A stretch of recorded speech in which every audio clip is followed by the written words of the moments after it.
जब मैं सो रही थी मुझे अचानक से ऐसा लगा कि कोई मुझे घूर रहा है, तो मैंने एकदम से आंखें खोली, फिगर दिखा, एक टॉल सा ह्यूमन फिगर। इफ्रित करके उसका नाम है। इफ्रित एक इस्लामिक फोकलोर से आई हुई एंटिटी है, जिन का ही प्रकार होता है, और हमारे हिंदी के उससे अगर कंपेयर करें तो कुछ कच्चे कलवे टाइप आप बोल सकते हो इनको। मैंने बोला कि यार मैं तो जब तक रहूंगी ना दुनिया में तेरे साथ ही रहना चाहती हूँ, तेरे बिना मैं भी नहीं रहना चाहती। एक ऐसी क्रिया होती है जिससे आप ब्लड टू ब्लड टाई कर देते हो, that is why it's called रक्त बंधन। मैंने ऐसी एंटिटीज चुनी जैसे इफ्रित या शाख चुन्नी। एक बार ये किसी गैदरिंग में ऐसा हुआ कि वो मेरे पास आई और उन्होंने मेरे मुंह में ना बेसन का लड्डू ठूस दिया। And then she came very close and she did like ऐसे। और जब उसने बोला है ना तो कहती है कि you won't believe कनिका, कि मुझे ऐसा लगा जब मैं आंख बंद करती ना जैसे कोई चीज़ आपको बहुत पास आ जाती है छूने के और उसे किसी ने पीछे खींच लिया हो। जय श्री राम दोस्तों, आप सभी का स्वागत अक्षय वशिष्ठ हॉरर शो पे, जहां पर हम बात करते हैं गोस्ट एक्टिविटीज, पैरानॉर्मल एक्टिविटीज और ऐसी बहुत सारी एंटिटीज के बारे में, जैसे कि भूत प्रेत, कच्चे कलवे, भ्रम राक्षस। हमेशा से हमारी ये कोशिश रही है आपके सामने हम कुछ गेस्ट या सब्सक्राइबर्स ऐसे लेके आएँ जो अपनी आप बीती आपके सामने बताएं, कुछ ऐसी चीज़ें जो पैरानॉर्मल वर्ल्ड से रिलेटेड हो। आज हमारे साथ कनिका है और कनिका आज हमारे सामने कुछ ऐसे एंटिटीज़ के बारे में बताने वाली है जिनके बारे में शायद आपने सुना हो लेकिन पूरी तरीके से ना पता हो। इनकी एक बुक आने वाली है और बुक में बहुत सारी ऐसी एंटिटीज़ उन्होंने मेंशन किया, ऐसे शॉर्ट स्टोरीज और डिस्क्रिप्शन बताई हैं, ब्रीफ तरीके से बताने की कोशिश करी है। बुक काफ़ी कामयाब तरीके से चल रही है और सारे प्लेटफॉर्म्स पे अवेलेबल है, लेकिन फिर भी मैं चाहूँगा कि कनिका को हम स्क्रीन पे ले वक्त ना ज़ाया करते हुए और कनिका से खुद हम पूछेंगे कि बुक के बारे में वो बताएं, एंटिटीज़ के बारे में बताएं। तो आज सिर्फ हम भूत प्रेत, कच्चे कलवे और इन सब चीज़ों के बारे में ना बात करके बहुत सारी ऐसी एंटिटीज़ के बारे में जानने वाले हैं जो वर्ल्ड वाइड फेमस है। तो कनिका, कैसी हैं आप? Hi Akshay ji, thank you so much first of all for giving me your platform and I am a fan of your show। जब भी आई थिंक मैं कुछ कर रही होती हूँ बोरिंग तो मैं साथ में आपका पॉडकास्ट लगा देती हूँ, तो ताकि मुझे वो बर्डनस ना लगे टास्क, और मैं सुनती जाती हूँ और मुझे इतना मतलब इंटरेस्टिंग लोगों की स्टोरीज सुनने को मिली। तो वहीं से भी आई थिंक हर जगह से, हर प्लेटफॉर्म से जहाँ से मैंने बढ़िया हॉरर स्टोरीज सुनी है, including your show, I think कुछ साल तो हो गए इसको, और वहीं से मुझे आइडिया आया कि यार क्यों ना मैं अपनी भी बुक्स लिखूं। तो मैं पहले भी लिखती थी बट हॉरर जॉनर में लिखने का आइडिया यहाँ से आया। तो सबसे पहले मैं इससे पहले अपनी बुक दिखाऊं, क्या मैं ऑडियंस को बता सकती हूँ कि हॉरर की तरफ मेरा इंक्लिनेशन कैसे गया? ये अब प्लेटफॉर्म जितना मेरा उतना आपका भी है, तो आप खुल के बताइए जो आप बताना चाहती हैं। जी, तो basically I think even when I was born, मैं जब पैदा हुई थी तभी भी मुझे याद है 90s में ऐसे बहुत सारे शोज आते थे, सोनपरी, शाकालाका बूम बूम और ये सब है ना।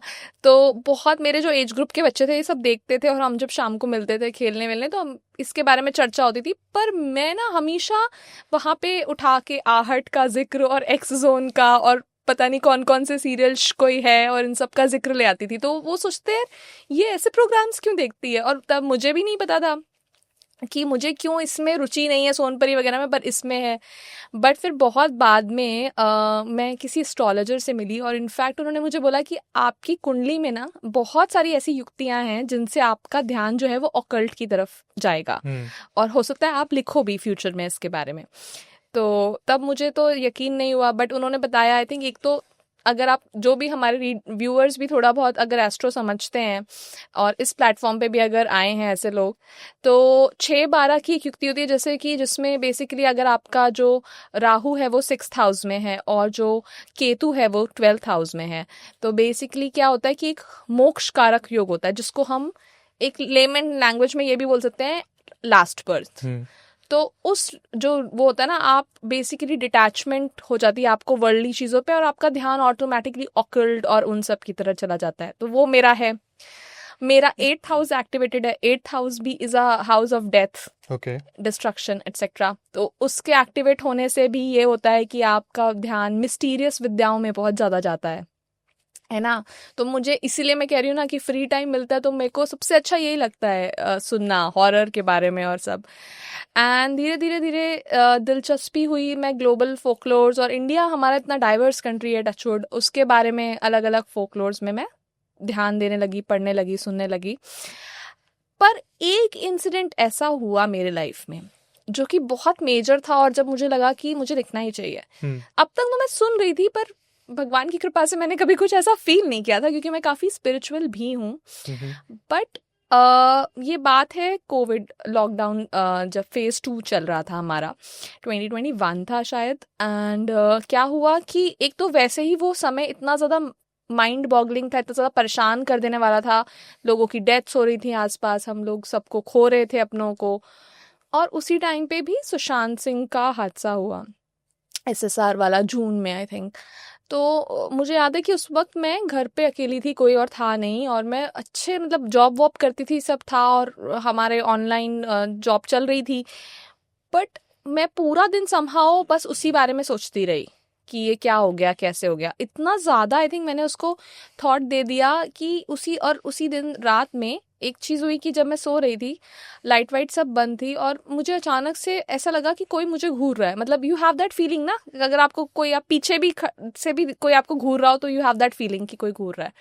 तो मैंने एकदम से आंखें खोली और मुझे एक फिगर दिखा, एक टॉल सा ह्यूमन फिगर, ऑल राइट। और उसके बाल उसी तरह से आगे थे। मुझे हल्का सा ऐसा लगा, आई डोंट नो, मैं नहीं जानती आज तक भी कि वो क्या था, कि मुझे लगा कि शायद सुशांत है वहाँ, ठीक है। अब मैं बहुत ज़्यादा डर गई और मैं चिल्लाई, और मैंने जैसे ही लाइट ऑन करी मैंने एक एप्रेशन होते हुए देखा। अब उसको मुझे बताना नहीं आ रहा शब्दों में, बट एक जैसे आकृति सी गायब होती है हवा में, यू नो, जैसे हैरी पॉटर वगैरह में हम देखते थे कि जैसे वो मैजिक स्पेल करके गायब होके एक जगह से दूसरी जगह, तो वैसा कुछ हुआ। I don't know if it is in my mind या सचमुच वो हुआ। बट उसके बाद तो मेरे को ऐसे हो गया कि मुझे कुछ तो लिखना है, और जो हमारे फोकलोर्स हैं उनसे रिलेटेड लिखना है, क्योंकि यू नो हमारे कंट्री में आप जहाँ पे भी जाओ आपको डिफरेंट खाने और लैंग्वेज के साथ एक और चीज़ डिफरेंट मिलती है, वहाँ की कोई लोकल कथा या फोकलोर, या उनकी अपनी कोई चुड़ैल, डायन, भूत पिशाच, वटेवर। तो मुझे ऐसा लगा कि यार अगर हमारे देश में इतना है तो सोचो ग्लोबली तो इसकी पूरी खदान होगी इतने सारे चीज़ों की। और ये आई थिंक वही मैंने कहा ना, क्योंकि मैं सुन भी रही थी कि लोग बहुत इंटरेस्ट दिखाते हैं। जैसे आपने कच्चे कलवों के बारे में बात की, बहुत लोग नहीं करते थे पहले, है ना, नहीं पता था, बस सिंपल मोटा मोटी पता था भूत, डायन, चुड़ैल। बट इतने प्रकार और आकार हैं इनके, ये बात हमें आप जैसे प्लेटफॉर्म्स के माध्यम से ही धीरे धीरे सामने आई, राइट। तो फिर मैंने लिखना शुरू किया, एंड आज ये मेरी बुक है। अगर बिल्कुल आप है। चाहें तो मैं दिखा सकती हूँ। ये बुक है, ये हैशेट की वेबसाइट, अमेज़ॉन और इनफैक्ट सारे मेजर बुक स्टोर्स में अवेलेबल है। इसमें हमने 10 भूत लिए हैं, या 10 you can say folklores, urban legend का मिक्स लिया है फ्रॉम अराउंड द वर्ल्ड। तो इफ़ यू वांट हम उनके बारे में थोड़ी थोड़ी बात कर सकते हैं। बिल्कुल। तो सबसे पहली चीज़, जब आप ये बुक लिख रही थी या फिर इन सब चीज़ों पर रिसर्च कर रही थी, बचपन का तो आपने बता ही दिया, ये भी बता दिया कहा कि कैसे महसूस किया आपने इन सब चीज़ों को, लेकिन ऐसी कौन सी एंटिटी थी या फिर ऐसा कौन सा एक चैप्टर था जो लिखते हुए आपको लगा कि यार ये थोड़ा सा क्रीपी है और ये थोड़ा सा अलग है, मतलब कुछ अलग बनाता है दूसरी एंटिटीज से? वो कुछ अपने एक्सपीरियंस शेयर कर सकती है तो लास्ट चैप्टर जो है बुक का, लास्ट है, सेकंड लास्ट है, इफरित करके उसका नाम है। इफरित एक इस्लामिक फोकलोर से आई हुई एंटिटी है, जिन का ही प्रकार होता है। और हमारे हिंदी के उससे अगर कंपेयर करें तो कुछ कच्चे कलवे टाइप आप बोल सकते हो इनको। छोटे बच्चों की स्पिरिट्स होती हैं जो कि अनफुलफिल्ड होती हैं। अब छोटे बच्चों की स्पिरिट्स में ऐसा क्या है जो उनको इतना भयानक बना देती है, जो मुझे सबसे ज़्यादा क्रीपी लगा। अब देखिए, छोटे बच्चे वैसे भी यू नो इन जनरल भी बच्चे ना समझ होते हैं, उनको पता नहीं होता कि उनके हाथ में चाकू दे दो, they don't know how to use it. So imagine if it is a child entity with a lot of powers but no responsibility, तो कितना डेंजरस और क्रीपी हो सकता है वो, राइट? है ना। तो आई थिंक वो क्योंकि इतने अनफुलफिल्ड और अनसेटिस्फाइड और बहुत जल्दी उनकी लाइफ उनसे छिन गई, तो इतना ज़्यादा आक्रोश, गुस्सा, जिसको लोग यूज़ करते हैं अपने पर्पस के लिए, तो वो एक चीज़ है। उसी चैप्टर में हमने एक क्रिया, तंत्र क्रिया के बारे में भी बात करी है, रक्त बंधन करके। ओके। ठीक है। तो रक्त बंधन क्या होता है बेसिकली, कि मान लीजिए कि मैं बहुत ही अपने मदर से अटैच्ड हूँ या ब्रदर से अटैच्ड हूँ, फॉर से। तो मैंने बोला कि यार मैं तो जब तक रहूँगी ना दुनिया में तेरे साथ ही रहना चाहती हूँ, तेरे बिना मैं भी नहीं रहना चाहती, है ना। तो एक ऐसी क्रिया होती है जिससे आप ब्लड टू ब्लड टाई कर देते हो, that is why it's called रक्त बंधन। तो बेसिकली इसमें ऐसा होता है कि आपकी सांसें चलेंगी तो टुगेदर, नहीं रहेंगी तो भी टुगेदर. बट व्हाट इफ कि by virtue of, because ultimately तो देखिए होना वही है जो श्री हरि ने लिख दिया, जी. ठीक है. तो अगर कोई पहले चला जाता है जिसके साथ हमने ये क्रिया करी है, तो क्या होगा बाकियों का? तो बेसिकली ये होगा कि आपको या आप उस पर्सन की सोल को उतने टाइम तक भटकते रहना पड़ेगा भूलोक पे. वो अपने आगे की जर्नी पे जा ही नहीं पाएगा जब तक ये दूसरा वाला उसका काउंटर पार्ट फ्री नहीं हो रहा, राइट? क्योंकि भाई आप ही ने उसको टाई कर दिया है अपने आप से. और I think more than these entities, मुझे लगता है ब्लैक मैजिक एक ऐसी चीज है ना, जो ये क्रिया भी उसी के अंदर आ गई, which is very creepy because it is very much possible. See, एक बार को मैं और आप सोच सकते हैं कि शायद भूत प्रेत जैसा कुछ नहीं होता, या फिर अगर होते भी हैं तो हार्मलेस होते हैं, मतलब दे आर जस्ट सोल्स जो कि अदर डायमेंशंस में रह रही हैं, है ना. But black magic is very real because हम सब ने कहीं ना कहीं अपने आस पड़ोस में, अपने घरों में, अपने उसमें कहीं ना कहीं ये बातें, ये जिक्र सुने कि उसके साथ तुझे पता ये हो गया, उसने उस पर ये कर दिया. फॉर द पेटीएस्ट ऑफ रीजन, कोई अपने करियर में अच्छा कर रहा है, कोई अपने बिजनेस में अच्छा कर रहा है, किसी की शादी अच्छी चल रही है, लोगों से आजकल देखा नहीं जाता. तो ये बहुत रियल है और बहुत एक कम एज में मैंने खुद अपने घर में इसका अनुभव किया है. तो आई थिंक वो मुझे भूत प्रेत से भी ज्यादा क्रीप आउट करता है, ब्लैक मैजिक. कुछ छोटे मोटे क्वेश्चंस हैं जी जो हो सकता है कि जनता के दिमाग में आ रहे हो. बिल्कुल बिल्कुल. जैसे कि आपने बताया कि होना तो वही है जो श्री हरि ने लिख दिया है, तो जी. क्या भगवान का लिखा हुआ है सब कुछ कि इसकी जिंदगी में ब्लैक मैजिक होना है, या फिर ये कोई एक बीच में इंसान आ गया, उसने कर दिया और फिर ऊपर वाले बस देख रहे हैं कि ठीक है अब ये तो हो ही गया तो हम क्या कर सकते हैं. तो कहते हैं कि ऊपर वाले की मर्जी के बिना तो पत्ता भी नहीं हिलता है. जी. आपने रिसर्च किया तो आपको इस बारे में क्या मिला कि ये बीच का कोई कर्म है जो इंसान का करा हुआ है या फिर भगवान की रची सारी घटनाएं हैं? नहीं नहीं, बहुत अच्छी आपने बात बोली कि ये बीच का कर्म ही है. देखिए, भगवान कभी किसी का बुरा नहीं कर सकते, पर मेरी हम्बल उसमें मेरी जितनी समझ है, मैं बहुत ज्ञानी नहीं हूँ, मैं ये कहती हूँ कि मुझे लगता है ये आपके पूर्व जन्म के जो भी प्रारब्ध या जिन्हें कर्म कह सकते हैं अब, है ना, वो होते हैं जो जिनका भुगतान आपको करना है. देखिए, अगर भगवान आपको आपके बुरे कर्मों से भी बचा लेंगे, एक शील्ड की तरह आ जाएंगे, तो दैट विल बी अनफेयर. जो आपने कर्म जिनके साथ करे हैं उनको भगवान को तो सबको जस्टिस देना है ना. तो वो बीच में से ही हट जाते हैं मेरे हिसाब से. उनका मानना है कि भाई तुम्हें सबको अपने कर्म, अपने प्रारब्ध खुद भोगने पड़ेंगे. जो तुम्हारे साथ हो रहा है शायद तुमने कभी किसी के साथ कुछ करा हो. अब जैसे प्रेमानंद महाराज जी का ही मैं सुन रही थी उस दिन, मेरे दिमाग में उन्हीं का नाम चल रहा था. तो उन्होंने कहीं पे किसी रील में कहा कि जैसे किसी ने बोला कि महाराज जी इतने लोग ब्लास्ट में मर जाते हैं, इनकी क्या गलती थी, भगवान कहाँ है, कहाँ सो रहे हैं, है ना. तो उन्होंने बोला कि अब जैसे जो लोग हैं, अब आप खाते हो, अब it's a very debatable issue, but again उनका ये कहना था कि जो लोग मीट मांस को, जब किसी जीव को, वो भी तो जीव है, आप उसको भून के वो करके खा रहे हो, कहीं ना कहीं आपको चुकाना पड़ेगा, इस जन्म में नहीं उस जन्म में. बिकॉज किसी को भी हक नहीं है एक दूसरे जीव की जिंदगी खत्म करने का, वो हक सिर्फ उसके पास है. तो वो वही सेम चीज मुझे लगता है कि अगर आप, black magic is very bad, but may be आपने कुछ बहुत ही इविल किया हो पिछले जन्म में जिसको आप इसके थ्रू छुका रहे हो.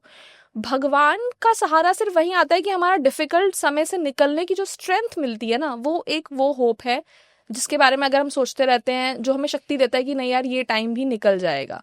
एंड ऑफ कोर्स जब हमारा वो समय पूरा हो जाता है कष्ट का जो हमें भोगना था, तो भगवान आते हैं किसी ना किसी रूप में, किसी को भेजते हैं हमारी हेल्प करने के लिए उस सिचुएशन से. इसी के साथ एक क्वेश्चन और बनता है, जैसे प्रेमानंद महाराज जी ने कहा कि आप किसी भी डिफिकल्टी में है तो नाम जप करना चाहिए आपको. जी.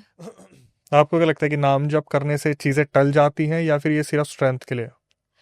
आई थिंक दोनों, स्ट्रेंथ के लिए भी है, और मुझे ऐसा भी लगता है कि शायद हमारे कर्म उससे कुछ कट जाते हों, जो मतलब अब कर्मों में भी काफ़ी चीज़ें हैं. मान लीजिए झूठ बोला या कहीं से चोरी करी, शायद वो उतना सीवियर ना हो अगर मैंने किसी के साथ कत्ल कर दिया या किसी के फैमिली पे ब्लैक मैजिक कर दिया, है ना, तो वो बहुत सीरियस ऑफेंस हो गया. तो मुझे लगता है कुछ कर्म तो शायद आपके छोटे बड़े कट जाते होंगे नाम जप से. और मतलब ऑथर ही क्यों, इन्वेस्टिगेटर क्यों नहीं? ऑथर ही क्योंकि मैं थोड़ी सी डरपोक भी हूँ. मैं उतनी करेज नहीं दिखा सकती हूँ कि मैं फील्ड पे जाके इन्वेस्टिगेट करूँ. एंड ऑनेस्टली अगर कभी लाइफ में मेरा वो एम भी था जो कि था, तो वो गौरव तिवारी जी की डेथ के बाद तो खत्म हो गया. मतलब पता है एक इंग्लिश में लाइन है, what you seeks you back, yes है ना, जो आप जिसकी तलाश में वो आपको भी ढूंढ रहा है। तो मैं नहीं चाहती कि इन सब चीजों की तलाश में इतनी ज्यादा करूं कि ये मेरे को ढूंढने आ जाए वापस।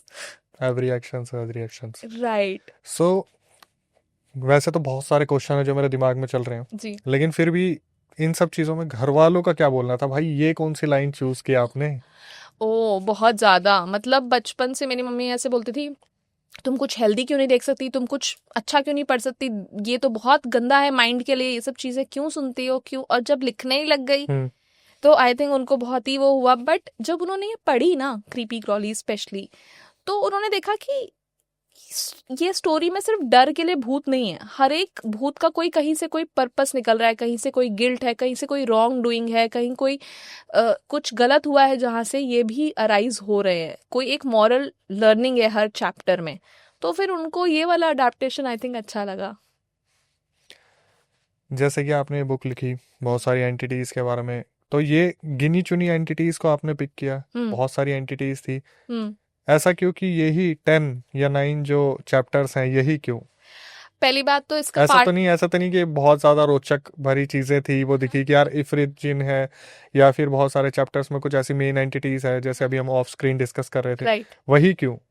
सो आई थिंक डेफिनेटली एक तो ये इंटरेस्टिंग है। मैंने ये देखिए, मुझे ना सब कुछ बाहर की एंटिटीज से इंट्रोड्यूस करना था अपनी इंडियन ऑडियंस को, बट मुझे उसको इंडियन कॉन्टेक्स्ट में भी रखना था, क्योंकि अगर मैं एक लेट्स से चलो एक बात कर ही देते हैं, जॉर्गमो एक जापानीज फोकलोर से ली हुई एंटिटी है जो मैंने अपनी बुक में यूज करी है, बट अगर मैं उसको जापान में रख दूंगी ना पूरी स्टोरी को, शायद ऑडियंस कनेक्ट इतना नहीं होगा, मे बी ग्लोबली हो जाए, बट अभी मेरा फोकस पॉइंट इंडिया था। तो मैंने ऐसी एंटिटीज चुनी जैसे इफरित या शाख चुन्नी, जो कि कहीं ना कहीं हमारे जैसे अब इतने मुस्लिम लोग हैं हमारे देश में, तो सबको जिन और इसका कॉन्सेप्ट फेमिलियर है। सिमिलरली शाख चुन्नी जो है वेस्ट बंगाल में भी फेमस है, बांग्लादेशी फोकलोर से आती है, but West Bengal and Bangladesh were at one point in time were one, तो वहां से भी थोड़ा ताल्लुक रखती है। तो इसलिए मैंने कुछ कोशिश की है ऐसी एंटिटीज जो इंडियन सेटिंग में अडेप्ट हो जाए, और दूसरा पार्ट आएगा इसका, अच्छा होपफुली तो और एंटिटीज तब कवर करेंगे। अच्छा, इसके साथ अब थोड़ा सा शाक चुन्नी के बारे में बताइए, इस एंटिटी के बारे में। तो बेसिकली शाक चुन्नी का क्या है कि शाक चुन्नी बांग्ला लेजेंड से आती है, और शाक चुन्नी एक बहुत ही सुंदर सी दिखने वाली एक औरत है, ठीक है, जो कि टिपिकल बांग्ला मैरिड वुमेन कैसी होती है, लाल पार साड़ी और वो हाथों में शंखा पोला जो रेड वाइट वो होता है, बाल खुले, मोटा मोटा सिंदूर, और है ना, ऐसी एंटिटी है। अब ये एंटिटी का क्या है कि या तो इसके बहुत ड्रीम्स थे शादी करने के जो नहीं हो पाए, या तो फिर इसके शादी के बाद इसके साथ अच्छा नहीं हुआ, either she passed away in child birth और she was killed for dowry और व्हाटएवर, मतलब she basically had a unfulfilled married life. तो वो वापस आती है और हॉन्ट करती है, लोगों को ल्योर करती है, स्पेशली मेन, है ना, अपनी ब्यूटी से, एंड देन उनको मार देती है। तो ये एंटिटी जैसे एक बहुत अलग अलग प्रकार है, जैसे एक हमने साउथ इंडिया साइड में सुना था नल्ले बा वाला जो एंटिटी आती है, ऐसी इसका भी कुछ लोग कहते हैं कि आपके डोर पे नॉक करती है और जो है रोटी प्याज की वो मांग करती है, या फिर माछर झोल और मच्छी और चावल की वो करती है, मांग करती है। तो अलग अलग आपको ना इसके वेरिएशंस मिल जाएंगे, पूरे इंडिया में चीज वही है। आपने मेरा अगला क्वेश्चन ही चुरा लिया वैसे, क्योंकि जब हम बात करते हैं एंटिटीज के बारे में तो फिर कुछ कुछ डिफरेंस देखने को मिलता है। जैसे अभी नालेबा के बारे में हम बात कर रहे थे, स्त्री मूवी उस पर बनी हुई है, तो उसके बाद शाक चुन्नी की हम बात कर रहे हैं, तो कुछ थोड़े बहुत ही अलग टाइप चीजें, थोड़ा डिफरेंस दिख रहा है, बट एक्चुअली में ये नाम दिए गए हैं या फिर हर गांव का अलग ही नाम बनता जा रहा है, कुछ ऐसा है? नहीं, ये वही होता ना था पहले वाले टाइम पे, इतना मतलब कोई मीडिया या फिर वो सब तो था नहीं। फोकलोर्स कैसे ट्रैवल करती थी, विद ट्रैवलिंग, जैसे लोग गए, एक्सपोर्टर्स गए इधर से उधर, है ना, ऐसे खाना और लैंग्वेज ट्रैवल करती है वैसे ही। तो आई थिंक जो लोग बहुत समय बिता करके वेस्ट बंगाल से यहाँ पे फिर नॉर्थ में आए, मे बी उन्होंने कुछ सुनी सुनाई बातों पे अपनी एक मनगढ़ंत वो कर दी जो वहाँ की रीजनल लैंग्वेज के साथ कंपैटिबल थी, वो टर्म्स यूज कर लिए।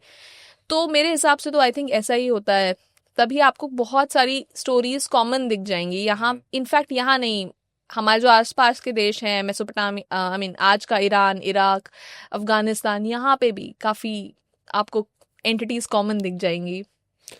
बुक में ऐसा कुछ है जो आप कवर करना चाहती थी पर कवर नहीं कर पाई, ये लगा कि यार ये थोड़ा सा क्रीपी हो जाएगा ऑडियंस के लिए, आ बुक में ऐसा कुछ है, आई जो आप थिंक। कवर करना चाहते थे हाँ। पर आप कवर नहीं कर पाए इस चीज को सोच के कि यार ये थोड़ा ज्यादा एक्सट्रीम हो जाएगा, या फिर कुछ ऐसा रिसर्च करते टाइम कुछ ऐसा आपको मिला हो?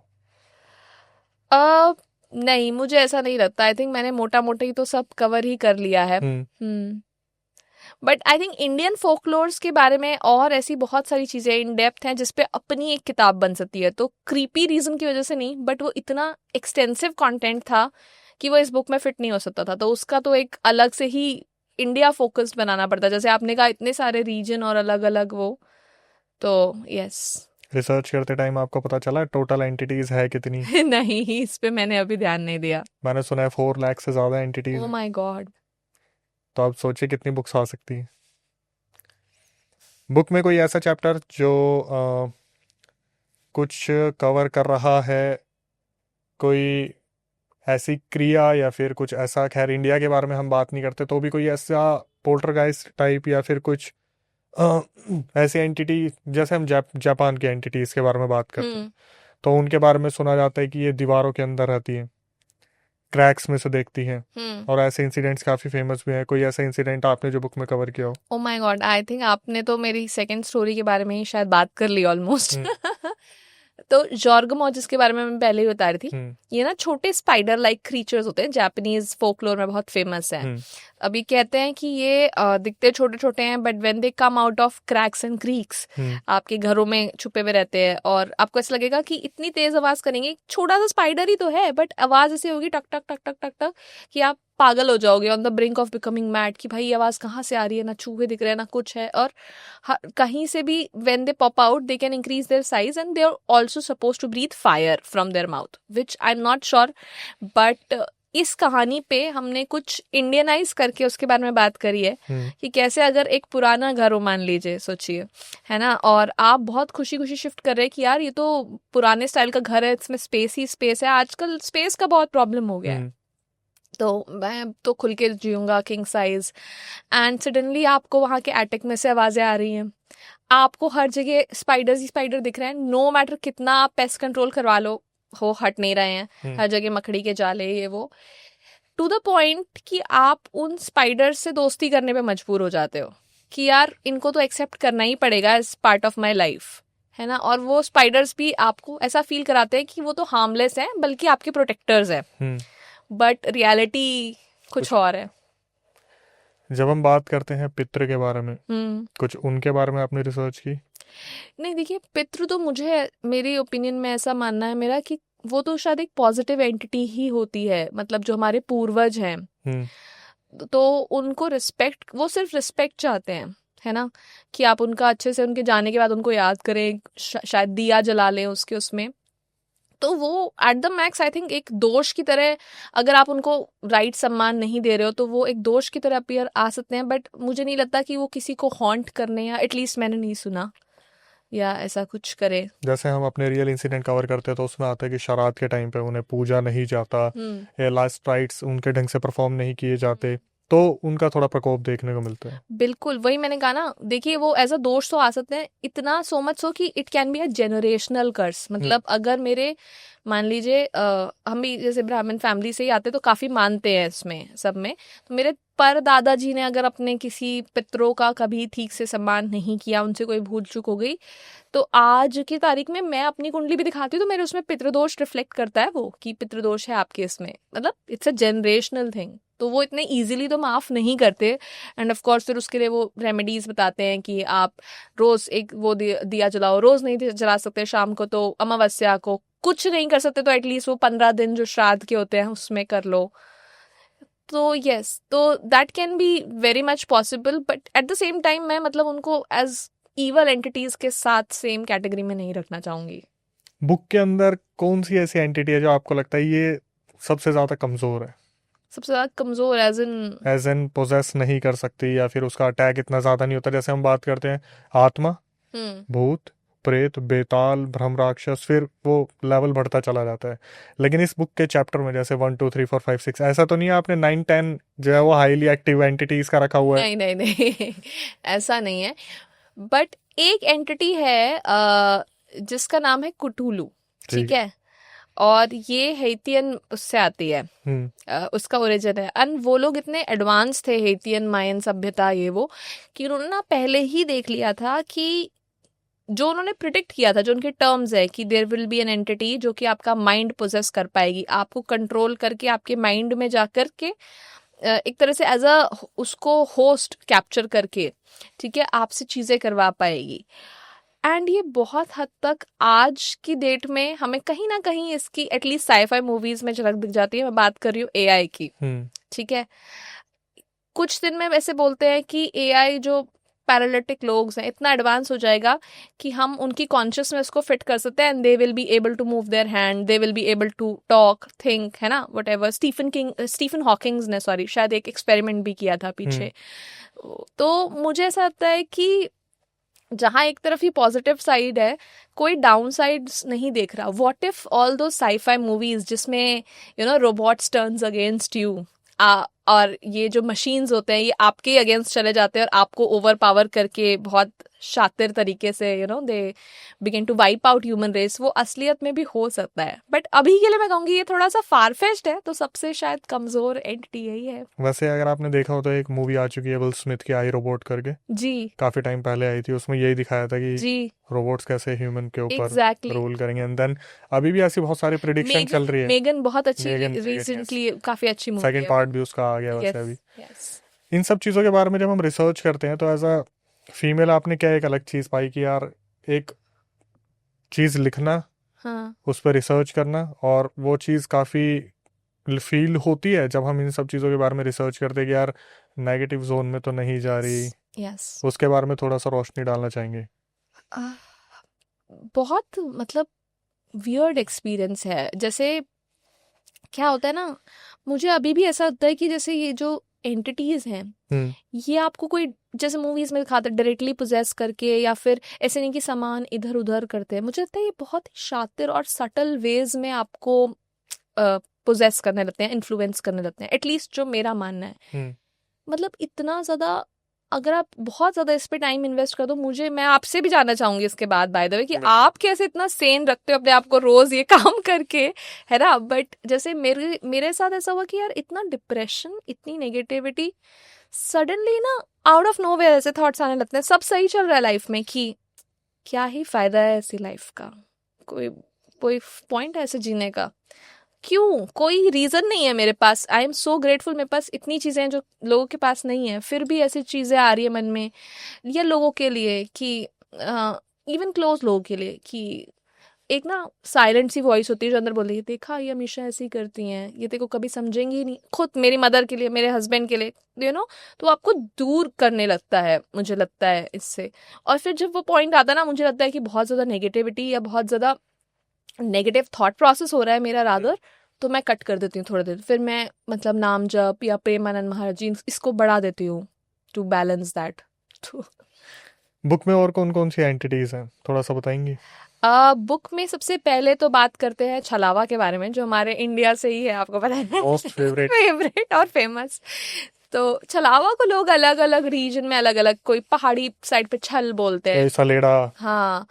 तो ये क्या होता है बेसिकली, आई थिंक एक रोमिंग वॉन्डरिंग स्पिरिट होती है ना, जैसे, और बहुत अलग अलग वेज में आपको ये आई थिंक पोजेस कर सकती है। जो मेरी रिसर्च में आया है कि मान लीजिए आप एज सिंपल एज जैसे बड़े बुजुर्ग बोलते हैं, मीठा खा के जा रहे हो बाहर, या पहाड़ी रास्ते से या जंगल के रास्ते से निकल रहे हो, है ना, आइसोलेटेड जगह से, या फिर लड़कियों के लिए बोलते हैं बाल खुले या परफ्यूम वगैरह लगा करके। तो ऐसा हो सकता है, या किसी गलत चीज पे आपका पैर पड़ गया, मान लीजिए किसी किसी ने कोई टोटका करके डाला हुआ है, नींबू वींबू डाला हुआ है चौराहे पे, तो आई थिंक उससे ये आपके उसमें वो कर देते हैं। आई थिंक छल का मतलब यही है कि अगेन वो आपको मैनिपुलेट करने लगते हैं, मतलब आपके माइंड को ट्रिक करने लगते हैं। छल का एक्चुअल मीनिंग ट्रिकरी हुआ छलावा का, तो वो करने लगते हैं। जो पहली हमारी स्टोरी है हालांकि, और वो इकलौती स्टोरी है इस बुक की जिसमें एक्चुअल हॉन्टेड एंटिटी नहीं है, छलावा हमने यूज करा है। क्यों छलावा यूज करा है, उस पूरी कहानी में ट्रिकरी कहाँ और कैसे यूज हुई है, वो देखने वाली चीज है। But it is the only story जहाँ पे भूत नहीं धोखा दे रहा है। अच्छा, हाँ। अलग अलग जगह पर अलग अलग चीज़ों के बारे में डिस्कस होता है, और छलावे के बारे में यही कहा जाता है कि वैसे तो कहा यही जाता है कि एंटिटी होती है जो छल करती है लेकिन पोजेस करने जितनी क्षमता नहीं रखती, राइट। कि आपको कैसे न कैसे छल कर देगी कि आपके हाथ से कुछ गलत हो जाए, या फिर आपको हेलुसिन मतलब ऐसे होने लग जाएंगे कि कुछ ऐसा है। और जब हम बात करते हैं, ये मेरा फेवरेट टॉपिक है, क्योंकि कमेंट सेक्शन में ना मेरे को बहुत सुनने को मिलता है इस बारे में। आज एक फीमेल बैठी है हमारे साथ, हम उनसे ही पूछेंगे, खुले बाल, हाँ। फ्रेगनेंस, हाँ जी। क्या कारण है ये? क्योंकि जब भी मैं अपने रियल इंसिडेंट में बताता हूँ तो जनता का नीचे आता है कि अक्षय भाई आपने तो इसका एक टॉपिक बना लिया है कि लड़कियां खुले बाल रखेंगी तो वो पोजेस हो सकती हैं। हाँ। आपके रिसर्च में क्या मिला ऐसा? देखिए मुझे ऐसा लगता है कि एक तो फ्रेग्रेंस तो देखिए इररिस्पेक्टिव ऑफ जेंडर, ठीक है, कौन सा ऐसा व्यक्ति नहीं है जिसे अच्छी खुशबू ना पसंद हो। हम्म। तो मुझे लगता है कि फॉर स्पिरिट्स ऑल्सो, बिकॉज कभी तो at the same at one point in time वो तो थे तो ह्यूमन ही। I am not talking about demonic entities, मैं उनके बारे में नहीं, जो कभी ह्यूमन रह चुके हैं उन सोल्स के बारे में बात कर रही हूँ, राइट। तो क्या होता है कि वो उससे अट्रैक्ट होते हैं डेफिनेटली, कोई अच्छा स्मेल कर रहा है, कोई कुछ कर रहा है ना। और दूसरी चीज खुले बालों की जहां तक बात रही, तो मुझे लगता है कि in case of unsatisfied soul, तो किसी तरह की ब्यूटी, क्योंकि कहीं ना कहीं एक सेट स्टैंडर्ड ब्यूटी का यही है कि अच्छे लंबे बाल है ना, खुले बाल, तो मे बी वो किसी नेगेटिव काइंड ऑफ स्पिरिट को अट्रैक्ट करने में वो करती है। नाउ द क्वेश्चन इज कि वो नेगेटिव स्पिरिट्स तो मेल जेंडर को भी वो कर सकती हैं, पर I think it comes from the fact कि ट्रेडिशनली हमारी सोसाइटी में शायद वुमेन को थोड़ा वीकर सेक्शन और थोड़ा वल्नरेबल ज़्यादा माना गया है इन सब चीज़ों में। क्योंकि आई थिंक थोड़ी इमोशनल ज़्यादा होती है, मेंटली उतनी डिटरमिन्ड नहीं होती। आजकल of course it is changing the norms and everything. तो मुझे लगता है वहाँ से ये बात आती है कि भाई आपकी सेफ्टी आपके हाथ में, तो बेटर है कि आप इतना मतलब ज़्यादा किसी को अट्रैक्ट कर सको उतना आप मत बन के चलो या मत करके चलो, स्पेशली इन आइसोलेटेड प्लेस। जब हम बात करते हैं इफरित के बारे में, वहां पर आपने थोड़ा सा कंपैरिजन किया कच्चे कलवे या फिर जो बच्चों की जी। एंटिटीज होती है, वहीं पर इफरित जिन के बारे में भी बात होती है, जी। जहाँ पर जिन के बारे में कहा जाता है कि फीमेल से काफी अट्रैक्ट होते हैं। जी। इस बारे में कुछ रिसर्च में आया सामने जिन के बारे में?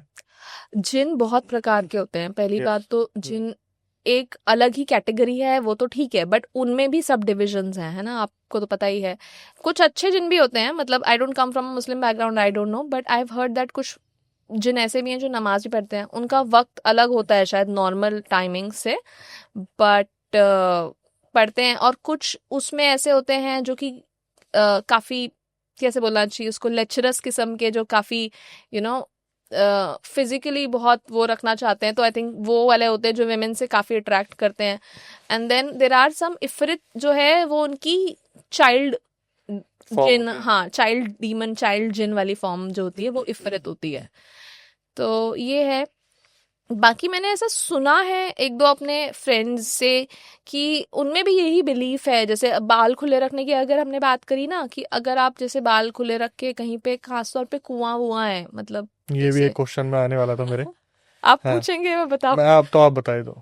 तो वहां पे जैसे झूला अगर आप झूल रहे हो, anything and everything which is looking aesthetically very pleasing two eyes, very attractive, very cute, very feminine, वो उनको अट्रैक्ट करता है। तो ऐसा भी बोला जाता है कि यार रात को झूला मत झूलना, बाल खोल के तो बिल्कुल नहीं, कुएं के पास तो बिल्कुल नहीं, क्योंकि ये सब एंटिटीज मतलब डेप्थ्स में, हाइट्स में बहुत ज्यादा, जैसे पेड़ों के ऊपर, ये ऐसा माना जाता है कि यहीं पोजेशन होता है या यहीं पोजेस करती हैं, ये अपना वास रखती हैं, मतलब बेसिकली। तो एक हो गया आपकी रिसर्च, जी। एक आती है पेरेंट्स की शिक्षा। जी। क्या सिखाया, क्या बताया बचपन में पेरेंट्स ने कि ये चीज़ सही है, ये चीज़ गलत है, ये सारी चीज़ें बताया? मतलब कभी इस तरीके से, जैसे बेटा इन सब चीज़ों से दूर रहना, जैसे बुजुर्ग बताते थे कि कोई दे तो कुछ लेना मत, हाँ। पर ये नहीं कहते थे कि हो सकता है कि वो कुछ वैसा कुछ टोटका खिला देंगे। ये होता था कि बस थोड़ा दूर रहना, भला फुसला के कुछ कर लेंगे। कभी यस। पेरेंट्स ने इस बारे में बताया? बहुत। इसके साथ एक जुड़ा हुआ क्रीपी और फनी इंसिडेंट दोनों है, तो अगर आप चाहो तो मैं बिल्कुल बिल्कुल, बता हम तो सकती हूँ। चाहते हैं। हाँ। तो फनी इंसिडेंट ये है कि मेरे बचपन में मैं अपने नाना जी के वहाँ पली बड़ी हूँ, क्योंकि मेरे फादर कहीं दूसरे जगह जॉब करते थे, मेरी मम्मी यहाँ दिल्ली में उनकी सरकारी जॉब थी, तो हम लोग वहीं नाना नानी के यहाँ रहते थे। तो नाना और 3 भाई थे, एंड उनका आपस में प्रॉपर्टी को लेके, जैसा हो ही जाता है घरों में, कॉमन प्रॉपर्टी को लेके फ्यूड की, ये मेरा है, ये मेरा है। तो जो मिडल वाले जो उनके ब्रदर थे, उनकी वाइफ के बारे में ऐसी अफवाहें थी कि वो काला जादू करती हैं। और सिर्फ हम नहीं बोलते थे, चलो हमारा तो उनसे फ्यूड था, बट काफी घरों जैसे 90s में क्या होता था, करोल बाग की बात है ये, और ना ऐसे बहुत उठना बैठना होता था गलियों में, आज की तरह नहीं कि बंदा अपने घर के अलावा किसी से मतलब नहीं रख रहा। तो सब लोग निकलते थे, बात भी होती थी, पंचायती भी लगती थी, शाम को औरतें बैठती थी, तो सब लोग ऐसे गुपचुप गुपचुप बोलते थे कि अरे पता है उसके घर में ना जब से इन्होंने ये दिया है उसके बाद से तो उनका बेड़ा गर्क हो गया है, ये है वो है। तो ऐसा सब होता था। तो मेरी नानी मुझे बोलती थी कि ना उनसे दूर रहना है। हम लोग उनको ताई जी बोलते थे, मेरी मम्मी की ताई जी थी वो। तो कहती थी ताई जी से दूर रहना है। तो फिर उसके बाद क्या हुआ कि मैं पूछती थी क्यों, थोड़ा बड़ी हुई तो बोलती थी कि नहीं कुछ देर तो खाना तो बिल्कुल नहीं है। और मुझे याद है कि मुझे ना जैसा एज अ चाइल्ड भी हम सबके अपने फेवरेट कुछ फूड होते हैं, कुछ नहीं पसंद होते, तो मुझे लड्डू कभी भी नहीं पसंद थे। मुझे काजू कतली हमेशा पसंद थी, लड्डू नहीं पसंद थे। और एक बार ये किसी गैदरिंग में ऐसा हुआ कि वो मेरे पास आई ताई जी, और उन्होंने मेरे मुंह में ना बेसन का लड्डू ठूस दिया, और for the first time in life मैं खा गई, जैसे कि I am under a spell. तो मेरी नानी ने मुझे बहुत डांटा कि हम इतनी बार पूछते हैं तब नहीं खाया जाता, और अब खा गई हो, तुम्हें पता है वो जादू टोना करती हैं। और मैंने जाके अगले दिन ये पूरी गली में बात बता दी अपने फ्रेंड सर्कल में कि पता है वो XYZ वो है ना, मैं वो जादू टोना करती है, शायद मेरे पे भी कुछ हो गया क्योंकि मैंने लड्डू खा लिया था।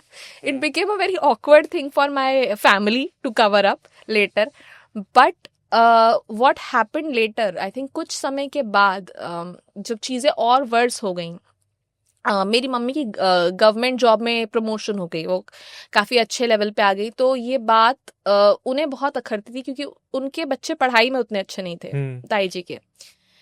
तो बहुत, और मेरी mummy by the way all India radio में है। तो रेडियो में क्या होता है कि शिफ्ट ड्यूटीज होती हैं, मतलब कोई फिक्स टाइम 9 से 5 नहीं होता। तो कभी मॉर्निंग जैसे भी आपको अगर जैसे न्यूज़ डिलीवर करनी है तो सुबह सुबह या कभी जैसे जाना होता था। तो एक दिन मम्मी अर्ली मॉर्निंग आ रही थी, शायद उनकी नाइट ड्यूटी थी वहाँ से, वो अर्ली मॉर्निंग आ रही थी। उनको गाड़ी ने उतारा, कंपनी की गाड़ी ने। उन्होंने किसी को डिस्टर्ब ना करना पड़े, वो खुद ही लॉक खोल रही थी बाहर मेन गेट का, और उन्हें ऐसा लगा जैसे पीछे कोई है। तो उन्होंने ऐसे कनखियों से थोड़ा देखा तो पीछे उनको लगा कि ताई जी हैं। And then she came very close and she did like ऐसे ऐसे किया उनको, एंड वो बहुत डर गई, उनके हाथ से चाबी भी छूट गई। उसके बाद ताई जी जो है वो आगे चली गई, मतलब शी कुड सी कि कोई जा रहा है आगे शॉल वॉल ओढ़ के। उन्होंने फटाफट चाबी, थोड़ा सा अपने आप को संभाला, चाबी उठाई, खोली और ऊपर भाग गई। उन्होंने ये बात किसी को बताई नहीं कि सब परेशान होंगे या क्या। बट ऐसा हुआ कि हम लोग रात को मूवी देख रहे थे और सब लोग मजे कर रहे थे, सब भूल गए। अगले दिन उन्होंने, वो मूवी थी रात, बाय द वे रात एक बहुत ही फैंटास्टिक हॉरर मूवी है अगर कोई हॉरर लवर है। तो अगले दिन मम्मी का वही था, उन्होंने वो ऑफिस के लिए इवनिंग ड्यूटी थी, आई थिंक उनकी शायद आफ्टरनून ड्यूटी थी, तो उन्होंने बस पकड़ी। जब ऑड टाइमिंग्स होते थे तो गवर्नमेंट कार प्रोवाइड करती थी, अदरवाइज आप खुद ट्रैवल करके जाते। तो DTC चलती थी उस वक्त, तो उन्होंने पकड़ी। और उसके बाद जब उनका स्टॉप आने वाला था तो उन्होंने बोला कि भैया यहाँ रोको। और जैसे वो गाड़ी से उतर रही थी ना, उन्हें उसी मूवी में से जो डीमन था, जो उस फिल्म में डीमन था, ऐसा लगा कि जैसे वो एकदम उनके सामने आ गया। एंड शी जस्ट स्लिप्ड और बहुत बुरी तरह से उनको चोट लगी। थैंकफुली वो ऑफिस के काफ़ी पास था, तो उनके कुछ कलीग्स ने उनको देख लिया और वो उनको RML हॉस्पिटल था वहाँ पे, वहाँ लेके गए। एंड उनका ट्रीटमेंट हुआ, काफ़ी उनका मल्टीपल फ्रैक्चर्स आया पैर में, but she thankfully she survived. And उस डेट तक भी मम्मी मुझे बोलती हैं कि इन्होंने कुछ तो किया था मेरे ऊपर। और उसके बाद ना हमने वो घर ही छोड़ दिया करोल बाग का, सीरियसली। अब क्या चल रहा है फिर लड्डू का? नहीं, अभी भी पसंद नहीं है। अभी भी पसंद नहीं? वो एक ही टाइम खाए थे मैंने लाइफ में। वो भी खाया नहीं था, खिलाया गया था। वैसे जैसे ब्लैक मैजिक की बात करते हैं, इन सब चीजों की तो कहीं ना कहीं पुष्टि रामायण और महाभारत में भी है। अच्छा, मैं तो पूछने वाला था, आप नहीं पूछ ले मेरे से। नहीं मुझे नहीं पता रामायण ऐसा क्या। ओह यस, महाभारत में मैंने ऐसा सुना है कि शकुनी ने वो जो डाइस था उनका फेमस, जो उनके फेवर में बोलता था, वो शायद अपने पिता की हड्डियों से बनाए थे, कुछ तंत्र क्रिया करके, है ना। बाकी रामायण का मुझे नहीं पता। रामायण में भी जितने राक्षस थे, जितने असुर थे, अच्छा। सब कहीं ना कहीं अपनी पावर्स का मिसयूज किया करते थे। और जैसे हम सुनते हैं, बहुत सारे ऐसे इंसिडेंट आते हैं जहाँ पर काली क्रियाएं, जैसे मेघनाथ थे वो भी काली क्रिया करते थे। अच्छा। तो शायद हो सकता है कि माइथोलॉजी में इन सब चीज़ों के बारे में था, लेकिन बुक में वो चीज़ नहीं है। तो बुक का अगला हम देखते हैं कौन सी एंटिटी आपने जो है मेंशन करी है। वेल, हमने जॉर्गमो के बारे में बात कर ली ऑलरेडी। इसके अलावा हमने घूल के बारे में बात करी है। घूल अगेन एक अरबिक फोकलोर से ही आते हैं। सीरीज भी है उसके ऊपर। हाँ, ये ऐसी अनसेटिस्फाइड सोल सकिंग और ब्लड सकिंग क्रीचर्स है। मतलब क्लोजेस्ट अगर इनका देखेंगे शायद वेस्टर्न, उसमें तो शायद वैम्पायर्स आप बोल सकें, रक्त पिशाच, रक्त पिशाच हिंदी में बोल लीजिए, है ना। तो वैसा है इनका सिस्टम। अब घूल का भी कई लोग इसमें डिबेटेबल है। कई लोग कहते हैं कि ये जिन के टाइप है, कई लोग कहते हैं कि नहीं ये और भी कुछ डिमोनिक एंटिटी है। तो वो तो हमें किसी इस्लामिक स्कॉलर से ही पूछना पड़ेगा कि क्या है इसका ओरिजिन। और मेरे उसमें जो कहानी है उसमें थोड़ा सा हिंट दे दूं तो, क्या हो अगर दुनिया में अपराध इतना बढ़ जाए, पाप इतना बढ़ जाए, करप्शन इतना बढ़ जाए कि बोलते हैं ना स्वर्ग नरक, इनमें भी होता है जन्नत और दोज़ख बोलते हैं। तो अगर पूरा हेल ही फुल हो जाए तो ये सोल्स कहाँ जाएंगी? तो ये सोल्स आसमान से शायद मुझे लगता है धरती पे गिरने लगेंगी। और फिर क्या होगा? कैसे ये non living aimlessly wandering entities, ये घूल्स क्या करेंगे, है ना। तो कहीं ना कहीं जो इसके कॉर्ड्स हैं वो हमारे हिंदुइज्म से भी आके जुड़ते हैं। जैसे अगर भगवत गीता की भी बात करें तो उसके एंड में जो घोर कलयुग या कोर कलयुग की जो डेफिनेशन दी हुई है ना, तो उसमें कहीं ना कहीं एक वर्ड आता है कि इंसान इंसान को खाएगा। मतलब संस्कृत में, मेरी संस्कृत इतनी अच्छी नहीं है, सॉरी। तो वो एक कैनिबलिज्म का जिक्र आता है बेसिकली, है ना। और यहाँ तक कि बहुत ही मतलब भयावह दृश्य वो दिखाती है कि एसिड रेन होगी, एग्जैक्टली। चमड़े की उम्र कम रह जाएगी, इंसान की उम्र बहुत कम रह जाएगी। चमड़े की मतलब इंसानी चमड़ों से बने हुए वो होंगे, घर होंगे, और पता नहीं क्या क्या, मतलब बहुत। और व्यभिचार, अब उसमें से देखें तो कुछ चीजें तो आने लग ही गई हैं। अभी उतना पीक नहीं पहुंचे हैं, शायद ऐसा कहते हैं कि 5,000 या कुछ साल और हैं। अभी तो 4 लाख। अच्छा, 4 लाख 4,25,000 या 15,000 साल और है। ठीक है, बट ये कहानी एक इंस्पिरेशन देती है कि क्या यही तो नहीं घोर कलयुग आ गया है, ये जो इंसान इंसान को खाने के लिए और आसमान से ऐसे अजीब चीजों की बारिश हो रही है, ये क्या है। तो एक वो है। तो जब हम बात करते हैं जिन, घोल या फिर इफरित के बारे में, क्या आपने थोड़ा रिसर्च में इब्लिस के बारे में कुछ पढ़ा? इब्लिस मेरी रिसर्च में कहीं आया तो था, ये जिन की एक कैटेगरी होती है, बट आई थिंक मैंने इस पे इतना ध्यान नहीं दिया था। तो मैं आपसे जानना चाहूंगी कि क्या है ये। इब्लिस बेसिकली बताते कि अल्लाह का बनाया सबसे पहला जिन था। अच्छा। जो फायरी स्मोक एक फिगर थी, और फिर कुछ फरिश्तों को भी बनाया गया था उसके बाद। ऑलराइट। ह्यूमन का जन्म हुआ था। तब उस टाइम पर मतलब अल्लाह, जैसे भगवान भी कहते हैं कि भगवान ने बहुत सारे कॉन्सेप्ट है, फॉलन एंजल का भी है, इब्लिस का भी है, और फिर फरिश्तों की भी बात होती है। तो अल्लाह ने शायद जिस तरीके से हमने पढ़ा है, हमने पॉडकास्ट किया था खूनी मंडे पे, मैंने और प्रिंस भाई ने, तो वहाँ पर इस बारे में जिक्र था कि इब्लिस जो थे वो सबसे पहले एक जिन बनाए गए थे जो ह्यूमन के प्रोटेक्शन के लिए थे। और जब फरिश्तों को और इब्लिस जो जिन थे उन्हें बोला गया कि आप ह्यूमन के अंडर रहेंगे, उनकी हिफाजत करेंगे, तो इब्लिस ने इस चीज़ को मना कर दिया था कि मैं इनसे पहला बना एक क्रीचर हूँ, तो मैं इस चीज़ की सेवा क्यों करूँ।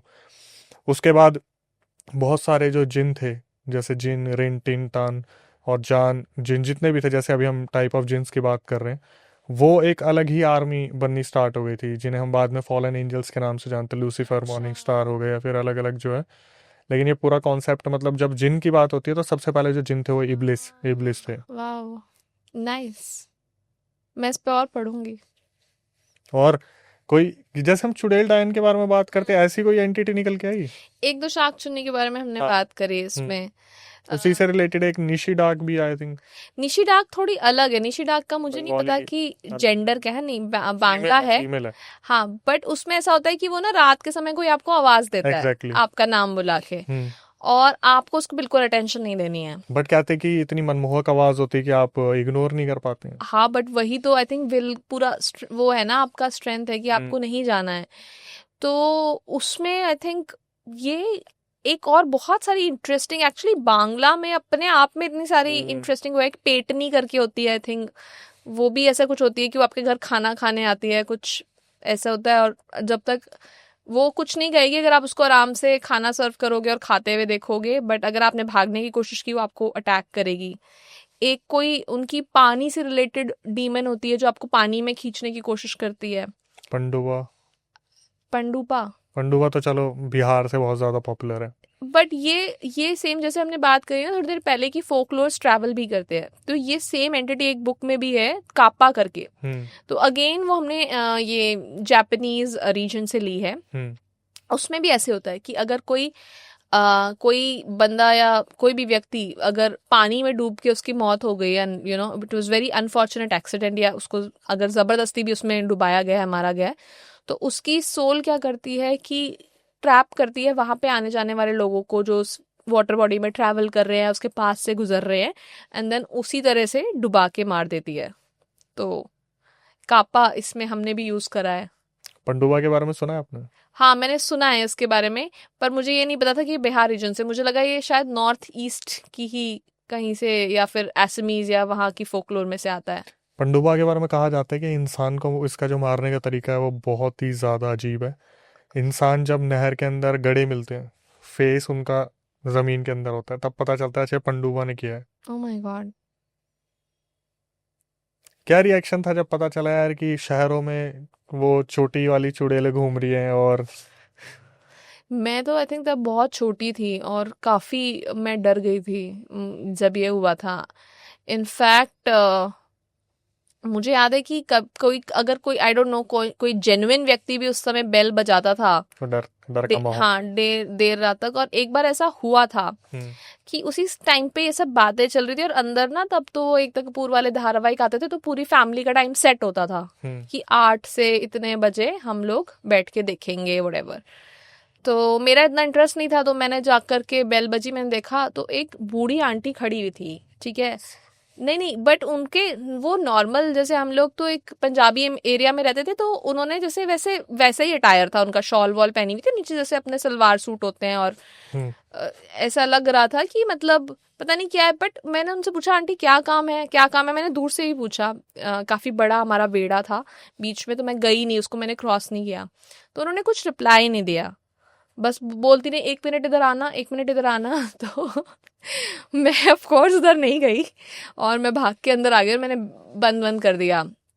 तो मैंने मम्मी को बोला कि ऐसे ऐसे कुछ है, तो उन्होंने बोला शायद कोई पानी मांग रहा होगा, या कोई बुजुर्ग महिला होगी, हो सकता है उसको वॉशरूम यूज करना हो, मतलब कई लोग बुजुर्ग लोगों को नहीं कंट्रोल कर पाते हैं, जो भी है। बट मुझे नहीं पता वो क्या था। बट मैंने रिस्क नहीं लिया कोई। ऐसा होता तो वो यही बोलती है ना कि भूख लगी है या कुछ, 1 मिनट हाँ इधर आना। हाँ, ये तो नहीं बोला उसने, देखो जो बात सच है। बट हाँ, इट वॉज वेरी क्रीपी, क्योंकि उसी टाइम पे सब लोगों ने ना अपने घर के आगे वो हल्दी और वो सब वाले हाथ छाप रखे थे, और हमारा वाइट घर था, तो मेरी मम्मी ने मना कर दिया कि हम ये कुछ नहीं करेंगे। ऐसा कुछ नहीं करेंगे, खराब हो जाएगी दीवार। खूबसूरती चाहिए, प्रोटेक्शन नहीं। खूबसूरती चाहिए, प्रोटेक्शन नहीं। तो या बुक लिखते टाइम दोस्तों का रिएक्शन क्या था? बोला दोस्तों ने कि भाई कहाँ, किस फील्ड में? अरे आई थिंक बहुत इम्प्रेसिव थे। One of my friend is here also to support me. तो सब बहुत खुश रहते हैं। आई थिंक अगर आप कुछ डिफरेंट करो जो मोस्टली लोग नहीं कर रहे, तो जनरली लोग अप्रिशिएट करते हैं, कि उन्हें भी पता है कि इट टेक्स करेज। तो अच्छा था रिएक्शन। सो अगेन हम डिस्कस कर रहे थे कुछ एंटिटीज के बारे में, कुछ राइट। एंटिटीज जो और आप बताना चाहें।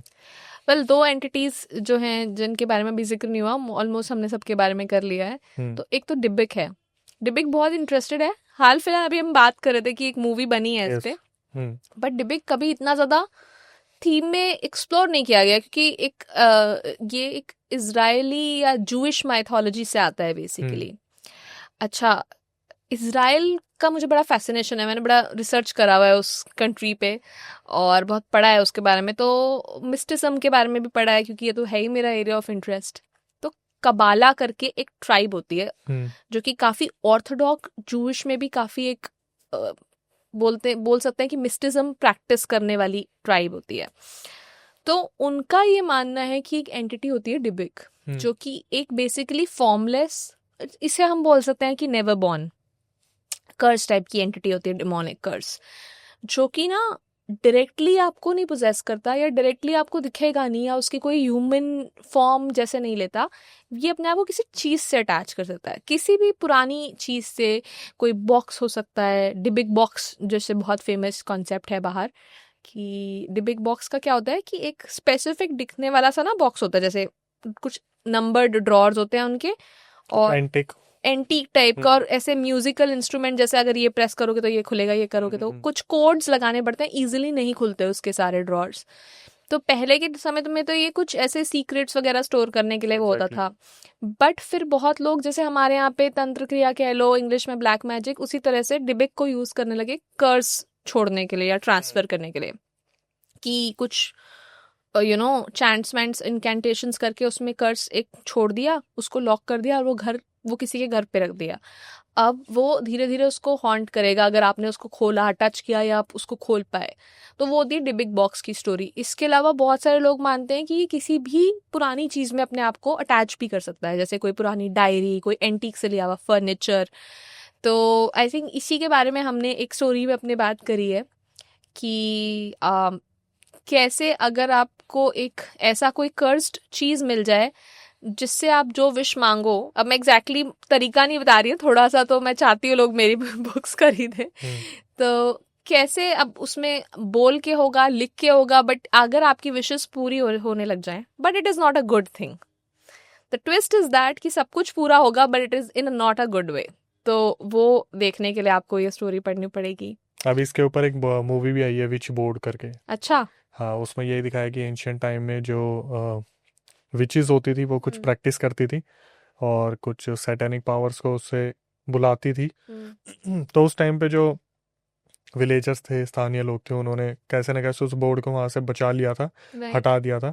लेकिन अब उस पूरी मूवी में यही दिखाया जा रहा है कि विच बोर्ड यंग जनरेशन को मिल गया है, इस सदी के लोगों को मिल गया है, जेंजीज को मिल गया है, और वो अपनी चीज़ें पूरी करने के लिए उसे यूज़ करे। जैसे किसी की अगर कोई गोल्ड रिंग खो गई है, कोई एनिवर्सरी के टाइम का कोई गिफ्ट खो गया है, तो वो मिल तो रहे लेकिन उसके साथ साथ कुछ। Yes yes yes. और मूवी बहुत अच्छी है, उसमें यही दिखाया हुआ है कि पहला सीन ही काफ़ी अच्छा है। ये एक गोल्ड रिंग एक लड़की ढूंढ रही है और उसको ढूंढते ढूंढते उसने उसका जो कर्स है विचेस को उसने बुला लिया, और फिर एक लड़का, मतलब उसी के बॉयफ्रेंड का दोस्त, किचन में काम कर रहा है और अचानक से उसका हाथ कट जाता है, और बैक टू बैक ये जो इंसिडेंट्स हैं ये उस मूवी में दिखाया है। पे अ कॉस्ट। Yes yes.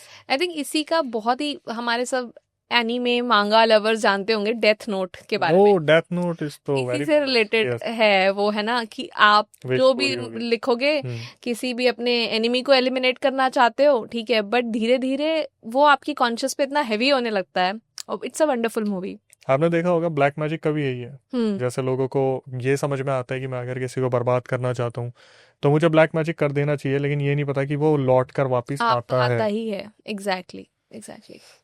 तो कुछ और जो एंटिटी आप बता रहे थे, एक लास्ट एंटिटी बची है, उसके बारे में बात कर लेते हैं, विच इज और कौन सी एंटिटी बची थी? हमने ऑलमोस्ट सबके बारे में तो बात कर ली। आई थिंक चुप्पा काबरा के बारे में बात नहीं करी। इसके ऊपर कोई मूवी भी नहीं बनी है।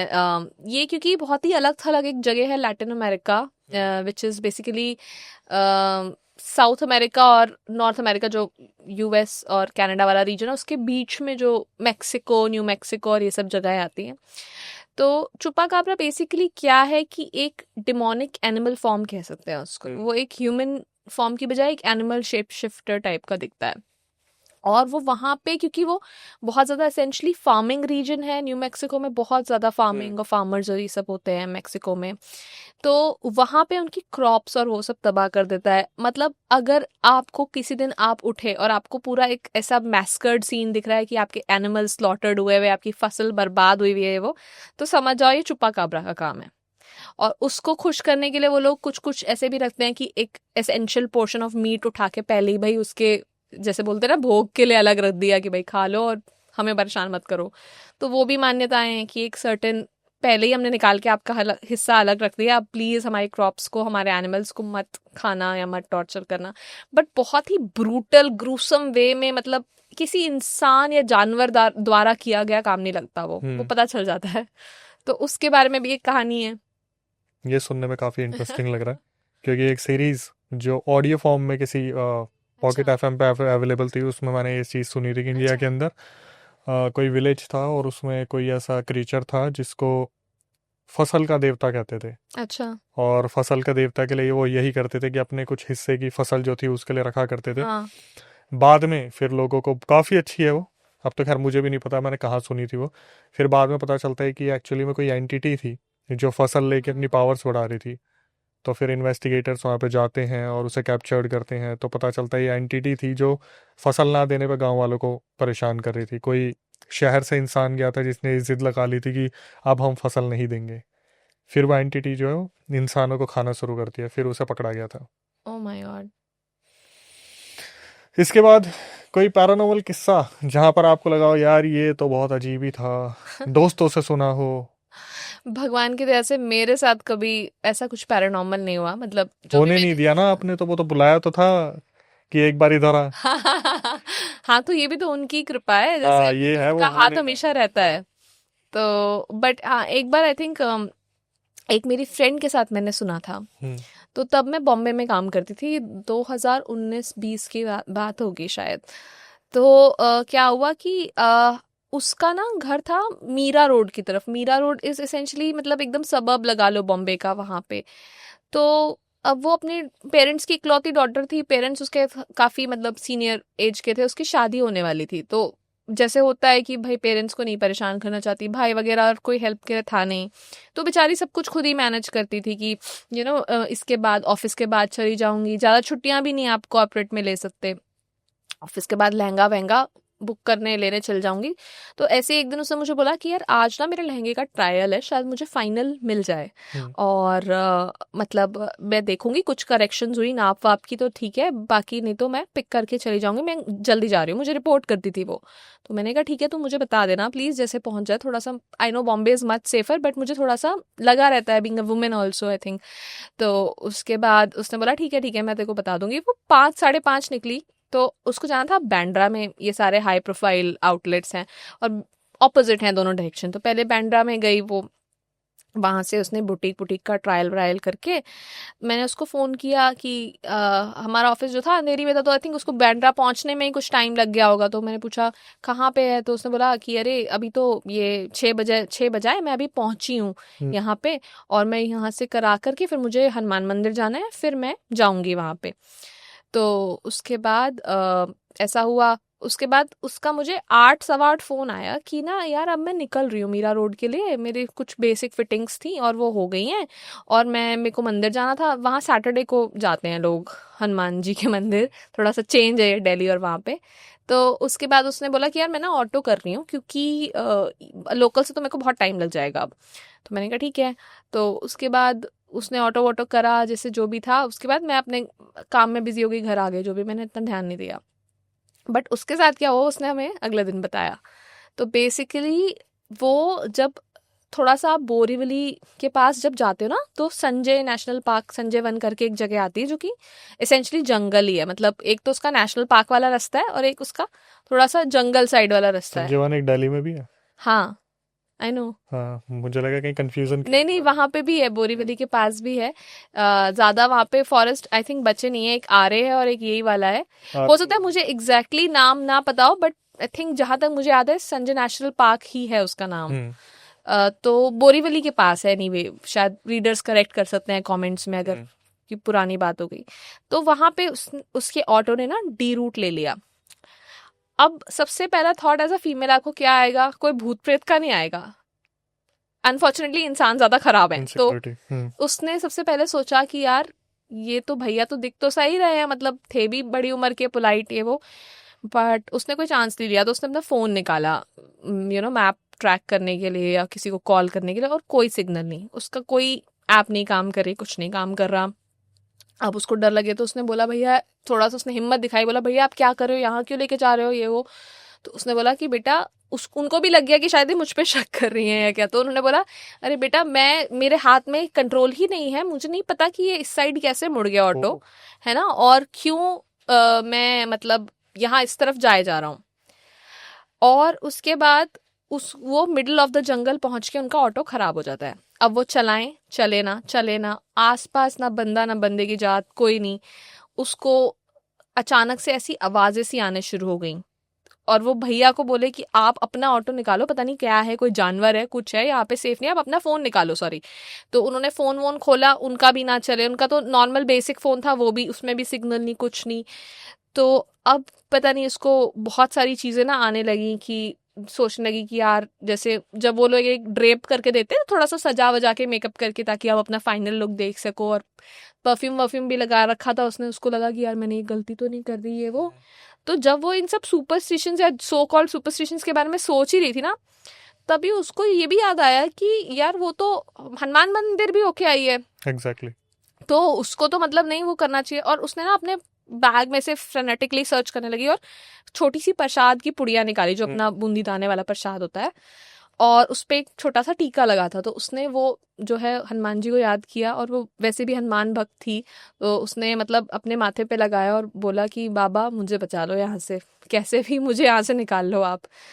और जब उसने ये बोला है ना, तो कहती है कि यू वोंट बिलीव कनिका, कि मुझे ऐसा लगा जब मैं आंख बंद करती ना, जैसे कोई चीज आपको बहुत पास आ जाती है छूने के, और उसे किसी ने पीछे खींच लिया हो। ठीक है।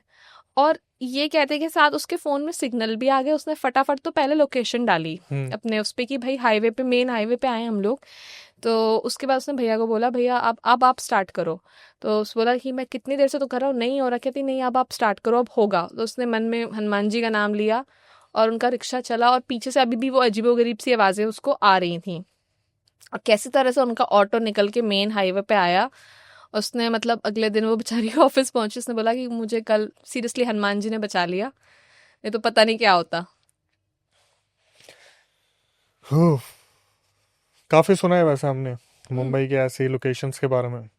मुंबई में बहुत हैं, जबकि इतना क्राउडेड शहर है, आई डोंट नो व्हाई, फिर भी बहुत ऐसी जगह है। ज्यादातर गोरेगांव ईस्ट, आरे, ऐसी जगह के बारे में तो हमने सुना, हम गए थे तब भी हमने सुना था वहाँ पे। जी। एक चौल भी है, कोई डिसूजा चौल शायद। हाँ बिल्कुल हो सकती है। सो फाइनली मैं भी एक बार दिखाना चाहूँगा जी बुक। जी बिल्कुल। वैसे तो हम चाहेंगे कि हमारे जो एडिटर है वो लगा दे इसका प्रीव्यू, फिर भी ये बुक है जिसमें बहुत सारी ऐसी चीज़ें हैं जो बहुत नई और बहुत अच्छी होने वाली हैं। थैंक तो यू सो मच। सबसे पहले तो मैं यही कहूँगा कि कनिका का जो इंस्टाग्राम है वो मेंशन कर दिया गया है, बुक का जो लिंक है वो डिस्क्रिप्शन में हमने डाल दिया है, तो जाके बुक खरीदिए और नई नई चीज़ों के बारे में जानिए। हम फिर दोबारा कोशिश करेंगे कनिका को बुलाने की, और जब सेकंड पार्ट आएगा या फिर डेफिनेटली। कभी अगर कनिका कुछ रियल इंसिडेंट लाना चाहे पॉडकास्ट में, आई होप मुझे ना एक्सपीरियंस हो कभी। औरों के भी होते हैं, कभी। या फिर ऐसी और भी एंटिटीज़ के बारे में रिसर्च करें। और फिर ये आपके साथ भी है कि भाई आपको लगता है कि यार कभी आपको भी आना है इसी तरीके से और जनता के सामने ये जो रियल इंसिडेंट है बताने हैं, क्योंकि हमारा जो चैनल है उसकी यूएसपी यही है कि हम गेस्ट के साथ सब्सक्राइबर्स को भी ये मौका दे रहे हैं कि वो भी अपनी आप बीती, अपने जो रियल इंसिडेंट है वो बता सकते हैं। लेकिन कुछ शिकायतें तो हमारी भी होती है कि आप लोग आते हो, वीडियोस को देखते हो, चैनल सब्सक्राइब नहीं करते, जो कि हमारा मोटिवेशन होता है। जनता के लिए हम ये कंटेंट लेके आ रहे हैं और बस यही हमारी रिक्वेस्ट होती है कि भाई चैनल को ज़्यादा से ज़्यादा सब्सक्राइब कीजिए। इसके बाद यही कहूँगा जितना ज़्यादा हो सके कमेंट सेक्शन में प्यार दिखाइए, क्योंकि ऐसे गेस्ट बहुत कम आते हैं जो कुछ नया करने की कोशिश कर रहे हो। कनिका ने कुछ नया किया है और उन्हें सपोर्ट कीजिए जितना ज़्यादा हो सके, डिस्क्रिप्शन के थ्रू उनकी बुक को परचेज़ कीजिए, और फिर रिव्यूज़ भी बताना कमेंट सेक्शन में कि क्या नया आपको जानने को मिला। बहुत सारे ऐसे मल्टीपल एंटिटीज़ के बारे में थोड़ा बहुत तो आपने जान लिया, लेकिन बहुत सारी चीज़ें आपको बुक में मिलेंगी। इसके बाद यही कहूँगा भाई, कभी आपको ऐसा लगता है कि आप हमारे पॉडकास्ट का सदस्य बनना चाहते हैं, आपके साथ कुछ ऐसा हुआ है, तो उसकी पूरी प्रक्रिया मैं आपको बताता हूँ। स्क्रीन डिस्क्रिप्शन पे आपको एक नंबर दिख रहा होगा जो कि हमारा व्हाट्सअप नंबर है, उस पर पूरा रियल इंसिडेंट रिकॉर्ड करके भेज दीजिए और मेंशन कर दीजिए कि आप आना चाहते हैं। रिकॉर्डिंग को एक बार रिव्यू किया जाएगा, उसके बाद आपको बुलाया जाएगा, दिल्ली में हमारा सेंटर है, फिर हम बैठेंगे कैमरे के सामने, इसी तरीके से बातचीत करेंगे और कोशिश करेंगे कुछ ऐसा ला पाए जो जनता के लिए अवेयरनेस बना पाए, किसी की गलती किसी की सीख। इसके बाद कभी आपके साथ कोई पैरानॉर्मल इंसिडेंट हुआ हो तो आप उसे रिकॉर्ड करके भेज सकते हैं, मैं अक्षय वशिष्ठ उसे नैरेट करूंगा। प्रक्रिया बिल्कुल सेम है, स्क्रीन डिस्क्रिप्शन पर नंबर है। इंस्टाग्राम यूट्यूब को इसी तरीके से प्यार देते रहिए। फेसबुक पे हम अवेलेबल हो चुके हैं, वेरीफाइड प्रोफाइल है, जाके आप देख सकते हैं, लिंक आपको डिस्क्रिप्शन में मिल जाएगा। स्पॉटिफाई पे हम ट्रेंडिंग में चल रहे हैं, आपका इसी तरीके से प्यार मिलता रहा तो और भी अच्छी रैंक हम वहाँ पे गेन करेंगे जितना ज़्यादा हो सके। जैसे कि बताया अभी कनिका ने कि लास्ट वाला जो इंसिडेंट था जहाँ पर हनुमान जी की पूजा जिन्होंने की, जो उनके मंदिर होके आई, वहीं से उन्हें सेफ्टी मिली। तो जितना ज़्यादा हो सके घर परिवार में भी इस चीज़ को समझाइए कि भक्ति की जो पावर है बहुत ज़्यादा है। कुल देवी देवता, ग्राम देवता, ईष्ट देवता, पितृ, भगवान आपके लिए बहुत ज़रूरी है। इसी तरीके से उनकी भक्ति करते रहिए। टिल देन इसी तरीके से वीडियो देखते रहिए, शेयर करते रहिए और नई वीडियो नए पॉडकास्ट आने तक stay tuned with the channel.